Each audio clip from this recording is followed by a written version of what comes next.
Let's get started. The first one is personal development. Now, in illustrating personal development, Mr. Schoaf, my teacher, started with money. You know, money's not the only place to start in talking personal development, but it's where he started, so let me share the thoughts he shared with me back then. Let me share them with you. Here's the best lesson I can give you on economics. It's very simple. We get paid for bringing value to the marketplace. That's about as simple as I can put economics. We get paid for bringing value to the marketplace. Now, it takes time to bring value to the marketplace. However, we do not get paid for time, so we cross that out. Mistakenly, the man says, I'm making about $20 for an hour. Not true. If that was true, you could just stay home, right, and have him send your money. So that's not true. We don't get paid for time. We get paid for value brought to the marketplace. Now, since that's true, here's one of the key questions of my talk to you today. Is it possible to become twice as valuable to the marketplace and make twice as much money in the same time? Is that possible? The answer is yes. Could you become 3 times as valuable as you might be right now to the marketplace and make 3 times as much money in the same time? And the answer is yes. 5 times, 10 times? Of course. America is unique. It's a ladder to climb. It starts down here, let's say, at $5 an hour, and it keeps going up. Top income last year, $80 million. The guy who runs Coca-Cola. Now, that's a heck of a ladder. That's why everybody wants to come here, right? The boat people are not headed for Vietnam. People haven't plotted and schemed for 50 years saying if I could just get to Poland, everything would be okay. Not true. Everybody wants to come to America. And the reason is because we've got the best wind ever blowing in our favor. We've got the best economic opportunity anybody's had in 6,500 years. And all you have to do is understand it and take advantage of it. Now, there's some key questions to ask here. Why would the marketplace pay someone only $5 an hour? Very simple answer. They're not very valuable to the marketplace. Now, we must underline to the marketplace. This person might be a very valuable brother. Yes. Member of the family, valuable. Yes. Valuable member of the church, of course. Valuable citizen of the country? Yes. Valuable in the sight of God? No doubt. We're all of equal value in the sight of God. But if you're not very valuable to the marketplace, you don't get much money. You say, well, it shouldn't be that way. Well, then you got to start your own country. You know, this one's been in process for 200 years, and this is the best we've been able to come up with so far. But here's the key. You don't have to stay here. Now, there was a big debate in Congress last year that this $5 was not enough, should be 6, should be 6, should be 6. But we don't need legislation. 6 is already on this ladder.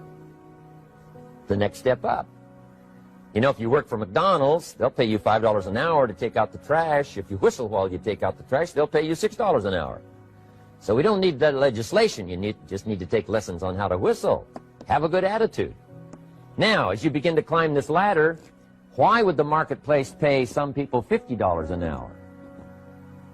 Answer, evidently, they must be more valuable to the marketplace. 10 times more valuable. And is that possible for someone to be 10 times more valuable and earn $50 an hour instead of 5? The answer is yes. That's what America is all about. Now, why would the marketplace pay some people $500 an hour? Evidently, this person must be much more valuable to the marketplace.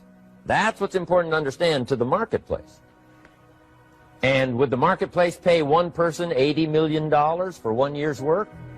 And the answer is, of course. If you helped a company make $1 billion, would they pay you $80 million? I'm telling you, it is possible. And that's why America is so exciting. That's why this financial ladder is so exciting.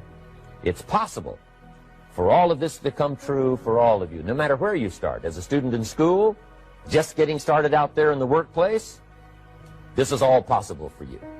Now, Mr. Schoaf gave me the clue on how to climb this ladder as high as I wanted to climb.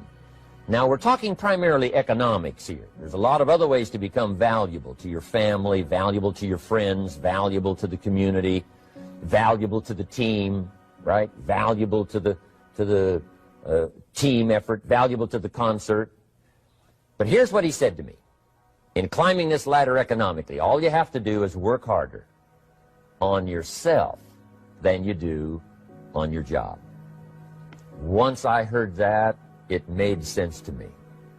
I kept hoping that everything else would change around me, found out that if I went to work on myself, worked on my skills, worked on my language, if I became better than I was each year, if I grew in skills and language and vocabulary and competence, then I would become attractive to the marketplace. Not very long ago, a company called me and said, Mr. Rohn, we're expanding internationally. We'd like to have a bit of your expertise to help us. Would you give us a bit of your time? We'll add some millions to your fortune. And I said, okay. And I thought later, isn't that interesting they would call me? Then my second thought was, of course they'd call me. Who else would they call? I can get the job done.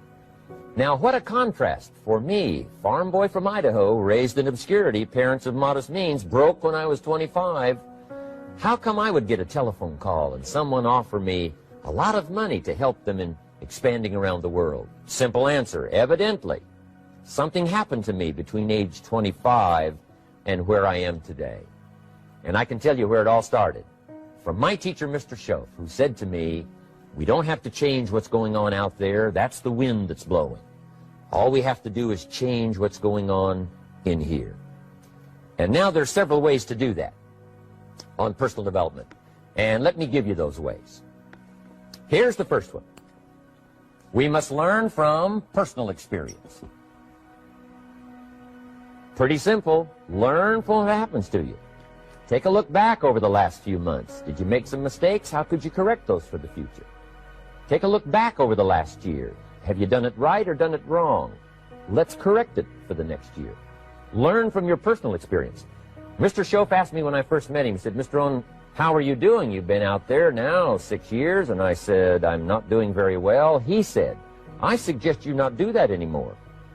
What a simple, swift analysis to my situation. He said, if you keep doing it, the next 6 years will be like the last 6. You don't want that to happen. Let's make the changes. So learn from your personal experience. Now, here's number 2, why I came to share this video experience with you today. And that, I call it OPE, other people's experiences. That's me, other people. That's your teacher, other people. That's your friends and colleagues, other people. The people you meet that can pass along to you their experiences, what's happened to them, the mistakes they made, how they corrected them, how they changed their health and changed their bank account and changed their income and changed their future. That's it, other people. Now, there's 2 kinds of people to learn from. One is failures. It's too bad failures don't give seminars, right? That would be valuable. Bring your notebook, have them tell you how they lost it all and threw it all away, threw their health away and threw their friendships away and things didn't work out well. That would be valuable. But now then, we must also learn from positive, people that have done well. They've got the health, and so we ask them, how did you become so healthy? They've got the skills, so we ask them, how did you become this skillful? They've got the income, so we ask them, how did you get here in such a short period of time? So now, here's what's important in personal development.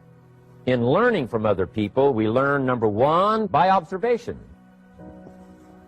We learn what we see. We watch people that are successful in what they do. In sports, we watch their disciplines.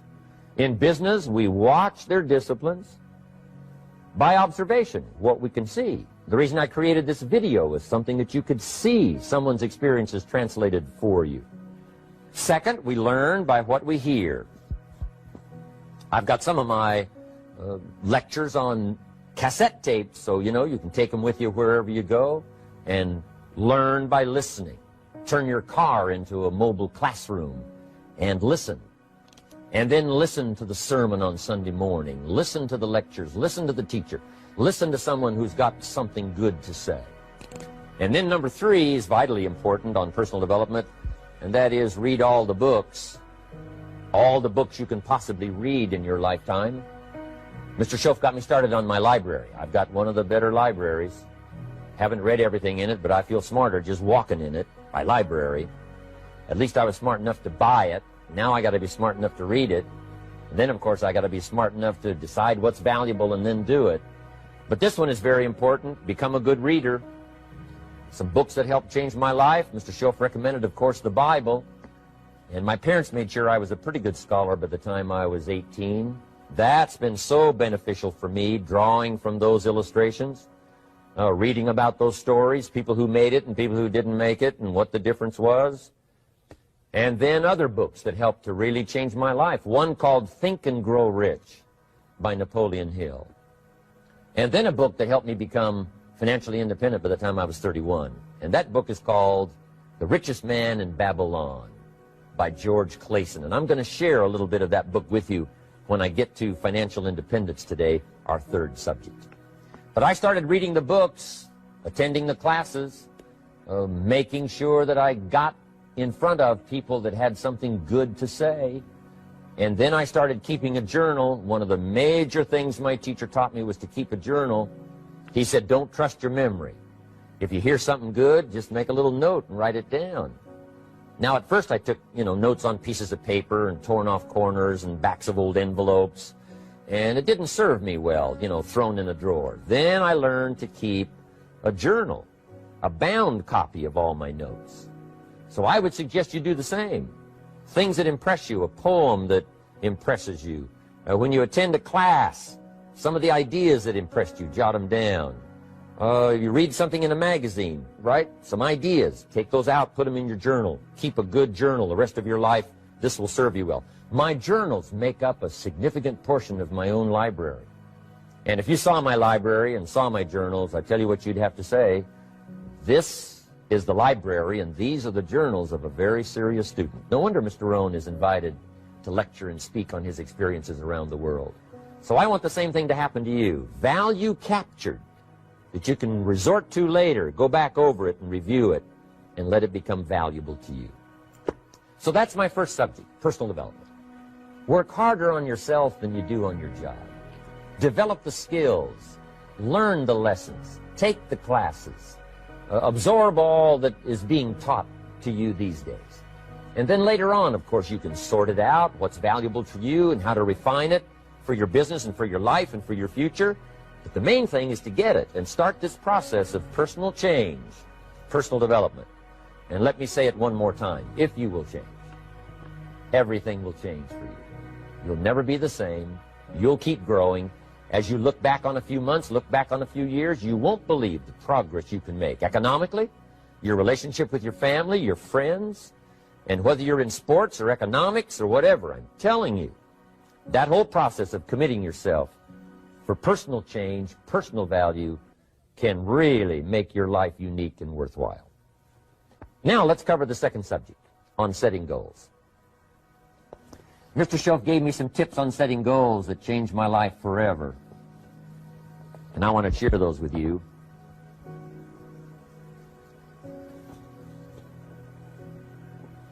So let's talk about setting goals, and I also want to tie it to personal development, and you'll see how I'm going to do it as I progress here. Setting goals. We need to take a look into the future. There are 4 things to consider in terms of attitude. One is how you feel about the past. Best advice I can give you on that is treat the past as a school. Let it teach you the mistakes you've made, the things that went wrong, the things that didn't work. Don't use the past as a burden to carry, and don't use the past as a club to beat yourself to death. Past losses, past failures, past mistakes. But let the past be a school. Tough school maybe. We've all been through some tough stuff. So if you feel good about the past, draw from it for experience and let it teach you. Then next is how you feel about the future. We've got to have the future well designed. The future is called the promise. And here's what we teach in our leadership series. The promise of the future can be an awesome force for your own future. The promise of the future, designing the future. There's two ways to face the future. One is with apprehension, and the other is with anticipation. I promise you, in my travels around the world, most people face the future with apprehension. And here's why. They don't have it well designed. They've sort of left that up to someone else to fix. But here's the best way to face the future, with anticipation. And you can face the future with anticipation if the future is clear, if the future is well designed. And I would like to have you consider some thoughts with me that help me to really change my future by giving it some thought and some consideration. And here it is. In setting goals, it's very simple. Number one, decide what you want. You just take a little time. You sit down and say, what do I want? What kind of skills do I want? What kind of income do I want for the future? What would I like? Where would I like to go? Places I'd like to visit. Habits I'd like to acquire. Skills I'd like to have. You just take a little time to think about what you want. Economics, friendships, people you'd like to meet, places you'd like to go. You just take some time. And then I suggest, when you've thought about what you want for the future, make a list. Just jot it all down. It's really a very simple process. And then here's number three. Keep all the old lists. I'm telling you, this served me so well, keeping my old list of goals. I look back now 10, 20 years ago at goals I set, lists I made, and I smile now because here's what I thought was so important, 20 years ago. Now some of those things aren't even on my list. I've got a new list. I've grown. I've changed. I've matured. But I give you that advice. Decide what you want. Number two, write it down. Number three, keep the old lists. And then here's number four. When you get something that's on one of these lists, check it off. Part of the fun of having a list is checking it off. And then if you can add some drama to checking it off, see, that's what really helps. I set a goal to go to Spain many, many years ago. And when I finally made my first trip to Spain, I had that journal with me that had that list in it. And while I had my journal on my lap, waiting for the wheels to touch down in Madrid, I waited until the wheels touched the runway, and I checked it off. Just adding a little drama. So, part of the fun of having a list is checking it off. Now, here's what's important about the lists and designing your future. If the future gets clear, the price gets easier. Because you got to remember, for every promise, there's a price to pay. Everybody's got to pay the price. Everybody's got to do the deal. Everybody's got to do the disciplines. Everybody has to pay. But here's what I've discovered. If the promise is clear and powerful, the price is easy to pay. The price is some classes. The price is a few books. The price is a few disciplines. The price is finding something that'll make your life better, make you grow, make you change, make you develop. So the first part of the key is to design the promise. Then, what is the price to pay? I'm telling you, the price will be easy. Anybody in my audience can pay, no matter where you are, where you come from. Color doesn't matter, religion doesn't matter, where you grew up doesn't matter, circumstances don't matter. I'm telling you, if you'll make the promise of the future clear for yourself, the things you want, the places you want to go, the things you want to have, the person you want to become, the skills you want, the homes you want, the future you want, the friends you want, all of the values of life that you could possibly want. If you'll make that clear, make those lists, and be serious about it, I promise you it's an easy price to pay. Anybody can pay it. And the best advice I can give you is, if I can do it, you can do it. Farm boy from Idaho, raised in obscurity. I changed my life, turned it upside down, turned it all around, found economics, found future, found promise, and if I can do it, you can do it. So, start setting your goals and see if you can't get a better excitement going for the things you want to accomplish for the future. Now here's my third subject, and that's called financial independence. Oh, by the way, before I get to financial independence, let me cover one more point. One of the major reasons for setting goals is for what they make of you in achieving them. My teacher advised me when I first got started at age 25, he said, Jim, why don't you set a goal to become a millionaire? He said, it's got a nice ring to it. you know, enough zeros to impress your accountant. And he said, I'm here to help you. You're only 25 years old. You've been to 1 year of college. You've got a beautiful family, every reason to do it. Why don't you set a goal to become a millionaire? And he said, here's why. And I thought, he doesn't need to teach me why. Wouldn't it be nice to have $1 million? He said, no, then you'll miss it. He said, here's why. For what it will make of you to achieve it. I'm telling you, that statement changed my life. Set the kind of goals that will make something of you to achieve them. He said, now, once you become a millionaire, what's important is not the money. I thought, that's kind of strange teaching. He said, honest, it isn't important. He said, you could just give the money away. Now, I did better than that. I lost it all. By the time I was 31, I was a millionaire. By the time I was 33, I was broke. And I'll tell you a little bit about that story later. But when I lost all my money, guess what? I found out Mr. Schoaf was right. What was valuable was not the money. What was valuable was what I became to earn the money. The skills I had, the knowledge I had about the marketplace, the values that I had going for me. They were more valuable than the money. And here's an important statement to remember. It's not what you get that makes you valuable. It's what you become.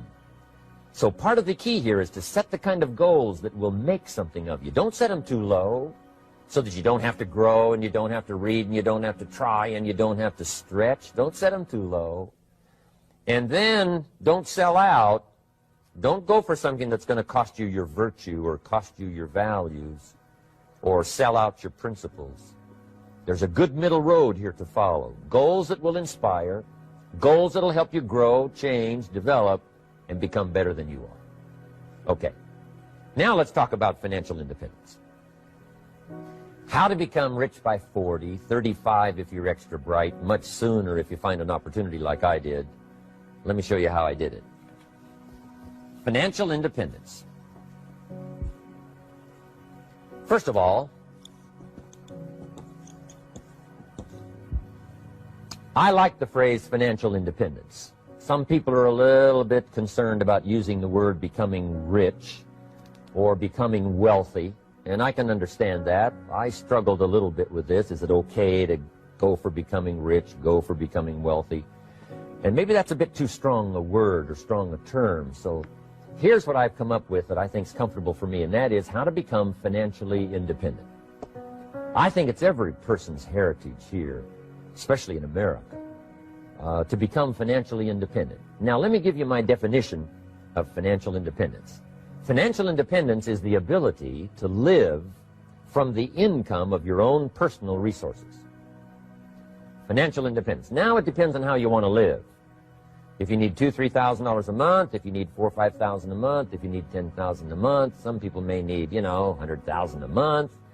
But whatever you would need to live, and you could earn that living from the income of your own personal resources, that's what I call financial freedom, financial independence. And let me show you how to acquire it. If you start at age 15, between ages 15 and 35 is 20 years.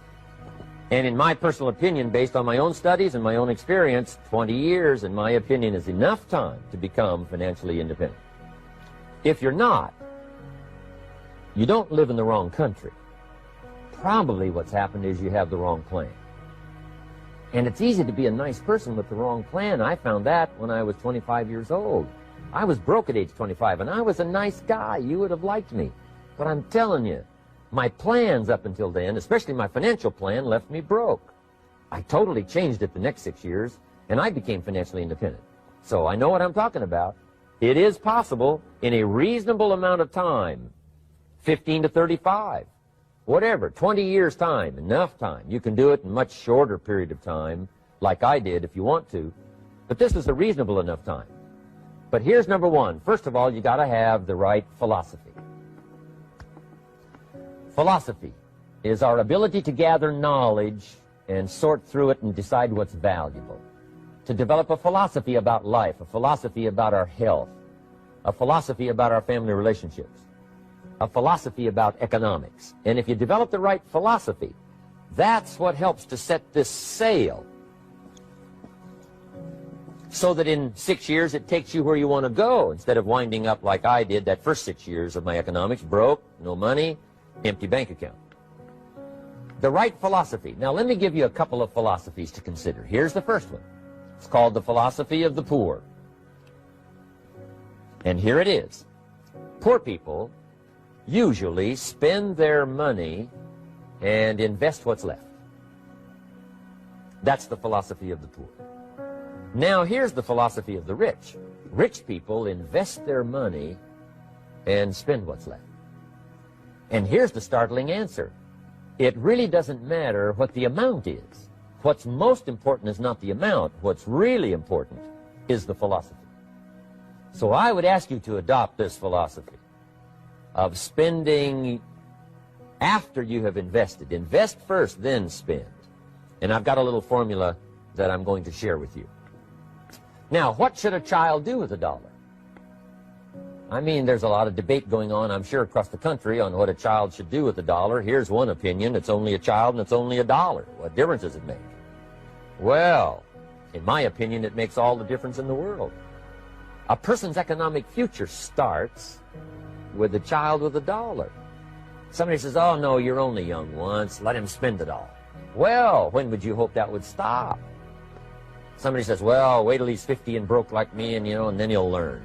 Well, no, we don't want to wait that long. If I would have known earlier than age 25, I would have changed. In high school, if they would have had classes called Wealth 1, Wealth 2, I'd have taken both classes. I would not have waited until age 25. So, the earlier the better. So, what should a child do with a dollar? Here's the simple premise to begin with. Don't spend it all. And if a child wants to spend the whole dollar, you got to say, hey, don't spend it all. Don't spend it all. They'll say, why not? It's my dollar. I earned it. You say, I know you earned it, but don't spend it all. They'll still say, why not? Say, let me show you why not. So you put them in your car, take them to the other side of town, and show them where people live that spend the whole dollar. Just drive them around. Kids learn best by visual. Just drive around and say, would you like to live here? Kid says, no. Would you like to live like these people live? Kid says, no, no. Then you can't spend the whole dollar. So, kids will get the message. So, take them to the other side of town and show them around, unless you already live there, and then just show them around. Anyway, don't spend the whole dollar. Now, let me give you my best view of what to do with the dollar. And I promise you, if you started at age 15, now if you're over 15, right, you've still got plenty of time. You still got 20 years. If you're 30, you still got 20 years. I mean, you still got plenty of time to start what I'm about to share with you. What to do with a dollar. Here's my first bit of advice. Never spend more than 70 cents. Never spend more than 70 cents. Now, you got to pick some number, and the number you pick is going to be determined by your philosophy. It's going to be determined by what you've been taught or your experience teaching yourself. When I first met my teacher, Mr. Schoaf, I was at about 110% of each dollar. I'm down at Budget Finance, hawking my furniture and my car one more time. And then I learned a whole better formula for financial independence. Number one, don't spend more than 70 cents. Now, kids say to me, well, okay, what do I do with the other 30 cents? And here's what I teach them. 10 cents for charity. Charity or church, or helping people that can't help themselves. 10 cents to support worthy projects. Projects that you feel good about. 10 cents out of every dollar. It's called being generous with part of what you've taken out of society. Now, in my opinion, nothing teaches us character better than generosity. No class, no teacher, no book teaches character better than generosity. And the best time to start is when the amounts are small. And I know if kids learn these lessons well, they'll give a dime out of a dollar, help people that can't help themselves, support worthy projects. Or if you belong to a church, they teach tithe, piece of. That's very important. Now, because when the amounts get larger, sometimes it's a little more difficult. Giving 100,000 out of a million, someone says, oh, if I had a million, I'd give 100,000. I'm not sure. That's a lot of money. So the time to start is when the amounts are small. 10 cents out of the dollar. Okay, next 10 cents I call active capital. Active capital means do something to make a profit. Active capital. Set aside a portion of your income. Wages are okay, but I'm telling you, wages will make you a living. Profits will make you a fortune. So set aside part of your income as capital, called active capital. Any kind of project you can possibly think of, you can possibly come up with. I'm going to write a new book, I think, for kids. I think the title is going to be, Of Course Kids Should Pay Taxes. It's kind of an interesting title. In California, kids do pay taxes. When a child walks into 7-Eleven, buys something that costs $1, the proprietor says, give me 7 more pennies. And the child says, hey, what's these 7 pennies for? And the proprietor says, that's the taxes.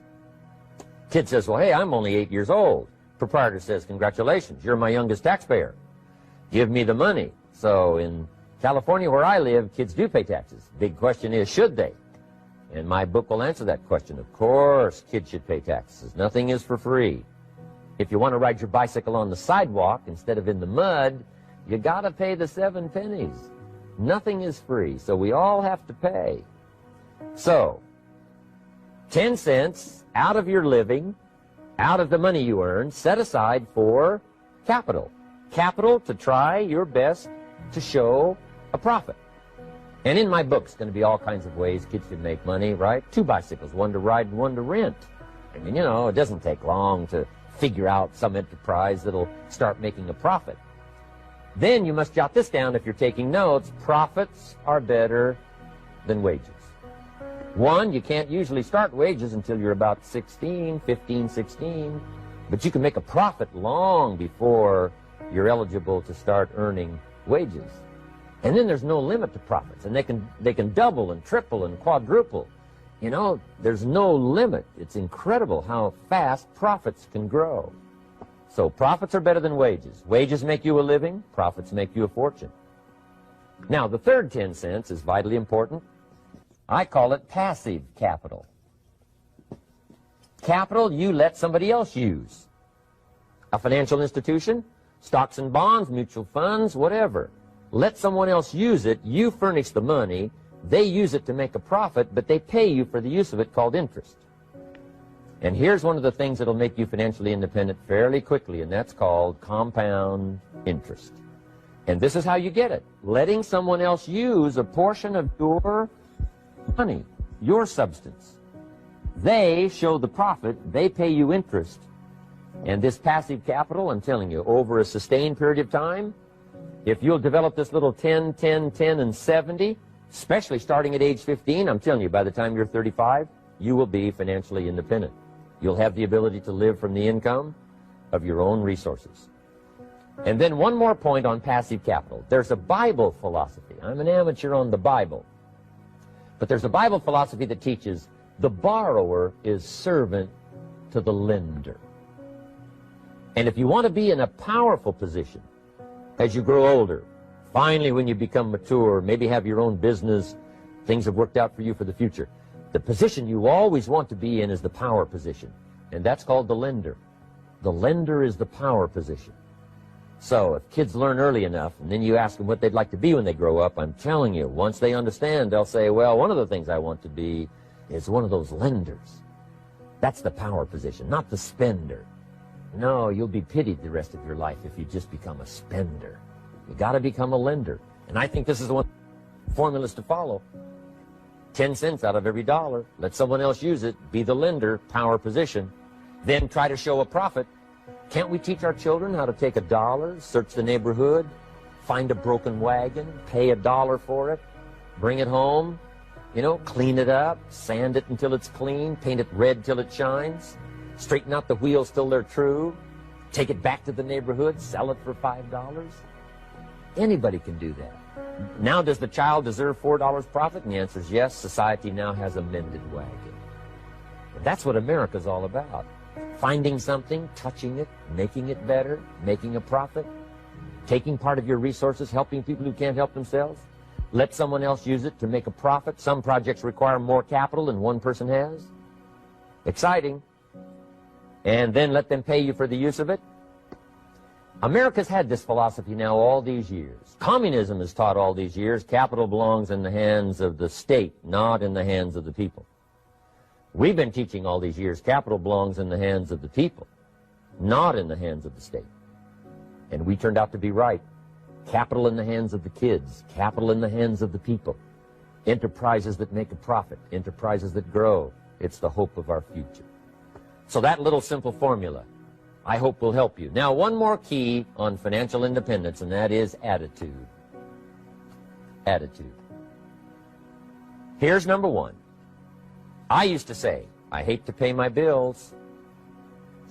My teacher straightened me out on that. He said, let's see, Mr. Rohn, what you hate to do is pay $100 on an account and reduce your liabilities and increase your assets. I said, well, no, not if you look at it that way.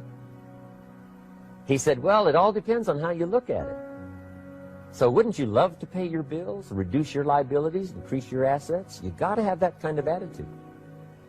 I found out the same attitude about taxes. I used to say, I hate to pay my taxes. And Mr. Shove said, well, that's one way to live. But don't you understand? Taxes is how we care and feed the goose that lays the golden eggs. Wouldn't you want to do your share? Someone says, yes, but the goose eats too much. Probably true. But hey, we all eat too much. We all need to go on a diet. Better a fat goose than no goose. So I finally became a happy taxpayer. Now, I think taxes are too high, so I'm working to get taxes lowered for our economic future. But then whatever they turn out to be, I gladly pay and do my part, because that's what makes the whole system run, each of us doing our part. Now, I want these three subjects to be valuable for you. I want them to have meaning for you. I want you someday to be financially independent. I want you to have the personal development so that you feel good about yourself. If I had a chance to meet you someday, I'd like to have you show me the list of goals that you got started and say, Mr. Rohn, here's some I've already checked off. Here's the books I'm reading. Here's what's happened. I'm developing the skills. I'm better this year than I was last year. I've got more self-confidence. My skills are developing. That's what I want for you, and that's why I took the time to come and share in this video message with you. I do seminars all around the world, but this is one way that I can reach out and touch you in case you can't come to my seminars, wherever I am. Maybe this video will reach you somewhere, and it'll have an impact on your life. And what I'd like to do is later hear about it, a letter, phone call, or to have a chance to meet you in person. And now I'd like to leave you with these 4 questions, called questions to ponder. These questions were valuable for me, and I want to make them valuable for you. Here's the first one, why? We all ask why we should work this hard, why take that many classes, why go to school that many years, you know, why take the notes, why read the books, why work that hard, why put yourself through the push-ups and the disciplines, why? Good question, why? Best answer to why, I think, is the second question. Why not? Why not see how many books you can read, how many classes you can take, how many skills you can develop? Why not see how valuable you can become to the marketplace and to your friends and to your family? Why not see what you can make of yourself? Why not see how far you can go, how much you can see, how much you can earn, how much you can share? Why not? That's the heritage all of us have, in America especially, is to see what we can make out of our lives now that we've been given this extraordinary opportunity. Now, my third question I'd love to ask you in person. But since I can't do it in person, I want to ask it of all of you. But I want you to take it personally. And my third question is, why not you? Why not you? With good self-esteem. Why not you starting to change and setting goals? Why not you starting to make progress toward financial independence? If I can do it, you can do it. I wished I had a lot more testimonials here today besides mine. A whole steady stream that would come by and tell you their story. Someone who started with nothing, finally run a big enterprise. A mother who was on welfare, now she owns her own business. In addition to my story, I wish I had a lot more. And if all of them told their story, guess how they would probably wind up their story? They'd probably say, just like me, why not you? If we can read, you can read. If we can change, you can change. If we can figure it out, you can figure it out. If we can turn it around, you can turn it around. There isn't anything you can't accomplish. That's what those testimonials would say. And so I want to say it to you personally. Why not you? You've got the brains, you've got the stamina, you've got the vitality, you've got the interest, you've got your life ahead of you, you've got the future. You can do it. If anybody can do it, you can do it. If one of us can do it, hey, we all can do it. And now here's my last question. Why not now? This is a good time as the 20th century starts to wind down, a few more years as we get ready for century 21. What a good time to set your goals, work on yourself, work on your skills. What a good time to get it together. What a good time to start this process. Personal development, growing, changing, developing, having a good plan for your money and for your life and for your future. Why not now? And I hope I have a chance to see you one of these days and share with you the experience, the reaction, the response you might have had from my message today. And until I get a chance to see you on this side of the world or the other side of the world, in some school or some seminar, or maybe I'll come and speak for a company that you work for someday, I hope I get a chance to meet you. Until then, I wish you the best. I want all that I've gotten to be yours and much, much more. God bless. Goodbye.